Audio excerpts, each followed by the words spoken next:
वक्रतुंड महाकाय सूर्यकोटि समप्रभ निर्विघ्नं कुरु मे देव सर्वकार्येषु सर्वदा। नमस्कार। বেদিক এষ্ট্ৰলজি আসামৰ সকলো বন্ধু বান্ধৱীলৈ মোৰ আন্তৰিক অভিনন্দন জ্ঞাপন কৰিলো। লৈ আহিছো আপোনালোকলৈ আজি দিনটোৰ দিনপঞ্জী।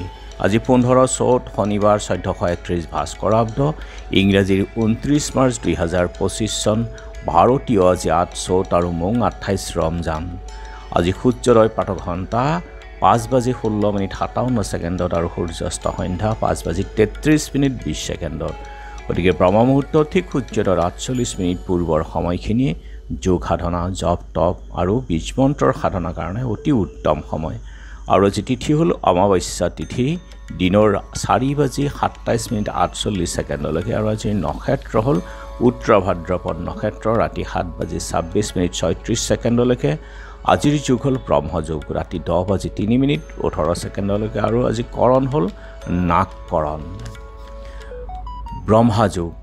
ব্ৰহ্মযুগত জন্ম জাতক জ্ঞানী আৰু বিদ্যান বেদশাস্ত্ৰত পাৰ্গত ব্ৰহ্মজ্ঞানী সৰ্বকাৰ্যে নিপুণ হয়। কোনো যদি অমীমাংসিত কাৰ্য আছে তেনেহ'লে এই যুগত কৰিলে তাৰ মীমাংসা হয় আৰু এই যুগত যিকোনো শুভ কাম কৰিলে ইয়াৰ শুভও হয়, শুভ ফল লাভ কৰা হয় আৰু জাতক আজি সমাজপ্ৰিয়ও হয়। আৰু এতিয়া চাওঁ হওক আজিৰ গ্ৰহগণৰ অৱস্থান। ৰবি বুধ শুক্ৰ আৰু ৰাহু একেলগে মীন ৰাশিত বহি আছে। মংগল বক্ৰী হৈ মিথুন ৰাশিত আছে আৰু শনি আছে কুম্ভত, কেতু আছে কন্যাত, চন্দ্ৰ বহি আছে আজি মীন ৰাশিতেই। গতিকে আজিৰ জন্মজাতকৰ ৰাশি হ'ব মীন ৰাশি, বিপ্ৰবৰ্ণ, হুতাসন যোগ, নৰগণ, গৰুৰ অস্থি, অষ্টোত্তৰী শুক্ৰ আৰু বিংশোত্তৰী শনিৰ দশা। ৰাতি 7:26:36 দেৱগণ, হাতীৰ অস্থি, বিংশোত্তৰী বুধৰ দশা হ'ব। আৰু আজি আদ্য ঋতু হ'লে 12দিনীয়া দুৰ্ভগা যোগ আৰু ৰাতি 7:26:36 45দিনীয়া দুখিলা যোগ। মৰণত দোষ একপাত, যাত্ৰা আজি নাই, পাপ যোগ দোষ আৰু দিনৰ 4:27:48 তীৰ্থামৃত যোগ মাত্ৰ। ৰাতি 7:26:36 যাত্ৰা শুভ, পূবে যাত্ৰা নাই। আৰু যিহেতু আজি শনিবাৰ গতিকে কোনো যাত্ৰাত যদি আপোনালোকৰ যাব লগা হয় তেনেহ'লে মুখত অকণমান আদা আৰু যাত্ৰা মংগলৰ এই মন্ত্ৰটো এবাৰ জপ কৰি সোঁ ভৰিখন দি আগবাঢ়ি ওলাই যাওক, আপোনালোকৰ যাত্ৰা শুভ হ'ব। আৰু আজি শুভ কৰ্ম নাই। খাদ্যত আজি তেল মাছ মাংস দি আৰু দিনৰ 4:27:48 কোমোৰা খোৱা নিষেধ। যোগিনী আজি ঈশান কোণত আৰু দিনৰ 4:48:48 পূবত। আজিৰ কালবেলাৰ সময় হ'ল ৰাতিপুৱা 6:53:53 আৰু 4:01:53 পৰা আবেলি 5:33:13 আছে। আৰু কাল ৰাত্ৰি নিশা 7:01:53 3:53:53 পৰা 5:21:34 এই কাল ৰাত্ৰি। গতিকে বৰ্জন কৰক সকলো মাংগলিক কাৰ্য শুভ যাত্ৰা আদি যদি আছে তেনে ক্ষেত্ৰত কালবেলা আৰু কাল ৰাত্ৰি শুভ নহয়।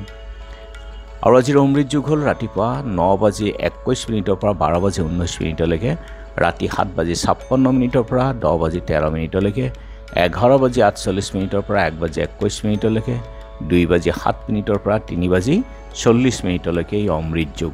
যিকোনো মাংগলিক যাত্ৰা শুভ কাৰ্য আদিৰ ক্ষেত্ৰত অতি উত্তম এই অমৃত যুগ। আৰু আজি অমাৱস্যাৰ একদিষ্ট সন্দিপন, প্ৰতিপদৰ সন্দিপন, অমাৱস্যাৰ উপবাস। পূৰ্ব দিনৰ ৰাতি 7:55:36 পৰা আজি দিনৰ 4:27:48 অমাৱস্যা আছে। আজি হালখতি। শিক্ষাবিদ প্ৰাক্তন উপাচাৰ্য জিতেন্দ্ৰ নাথ, প্ৰথম অসমীয়া কথাছবি জয়মতীৰ অভিনেত্ৰী মোহিনী ৰাজকুমাৰীৰ আজি স্মৃতি দিৱসো আছে। আৰু এতিয়া চাওঁ হওক চন্দ্ৰৰ অৱস্থানৰ ওপৰত বিচাৰ কৰি আজি ৰাশিফল।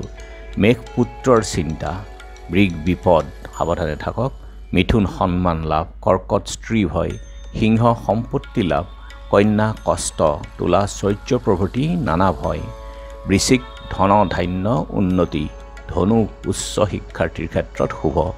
মকৰ ৰক্তপাত প্ৰভৃতিত ভয় আজি আপোনালোকে সাৱধানে চলক। পাৰিলে অলপ হনুমান মন্দিৰ দৰ্শন কৰক। কুম্ভ অৰ্থ সঞ্চয়ত শুভ। মীন বন্ধু আৰু স্ত্ৰী লাভ। গতিকে বন্ধু বান্ধৱীসকল, এয়া আছিল আজি দিনটোৰ দিনপঞ্জী। আজি 15 চ'ত শনিবাৰ 29 মাৰ্চ আৰু ভাৰতীয় জ্যাঠ চ'ত। আজি বলয়গ্ৰাস সূৰ্যগ্ৰহণ ভাৰতত কিন্তু অদৃশ্য। ভাৰতীয় মান সময়মতে আমেৰিকা, আফ্ৰিকা, ইউৰোপ আৰু ৰাছিয়াৰ উত্তৰ অঞ্চলত গ্ৰহণ দৃশ্যমৃত হ'ব। গ্ৰহণৰ স্পৰ্শ অৰ্থাৎ আৰম্ভ হ'ব দিনৰ 2:21 পৰা মধ্য দিনৰ 4:17 আৰু গ্ৰহণৰ শেষ অৰ্থাৎ অন্ত হ'ব 6:14। গ্ৰহণৰ ব্যাসাৰ্ধ হ'ব 0.937 আৰু বলয়গ্ৰাস স্থিতিৰ সময় হ'ব 3 ঘণ্টা আৰু 53 মিনিট। অদৃশ্য গ্ৰহণৰ সময়ত প্ৰাকদ্ৰব্যাদি খোৱা লোৱাত কোনো বাধা নিষেধ নাই। আৰু যিহেতু গ্ৰহণ আমি শুভ মনা নহয়, গতিকে এই গ্ৰহণ সকলো ক্ষেত্ৰতে যদিও দৃশ্যমান নহয়, কিন্তু গ্ৰহণৰ অশুভ প্ৰভাৱ পৃথিৱীত পৰিবই। গতিকে গ্ৰহণৰ সময়ত যিখিনি আমি প্ৰতিকাৰ কৰিব লাগে বা যিখিনি আমি কৰিব লাগে নিয়ম নীতি, এইখিনি মানি চলাটো উচিত।